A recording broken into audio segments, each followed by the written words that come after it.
So the Chicago Electric Power Tool Heavy Duty Hot Knife I I used to use when I was cutting styrofoam for projects and shaping heads for cosplay, and also attempted to use it for spray foam.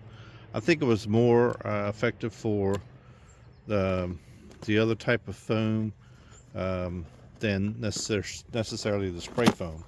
Comes in a box, and you can tell it's been used because I used it.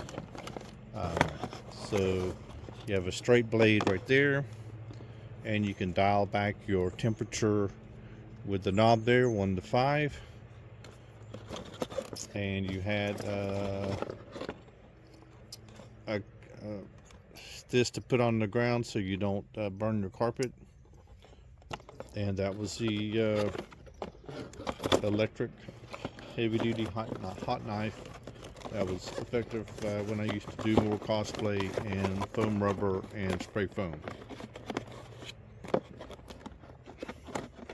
And obviously the box had seen some wear and tear.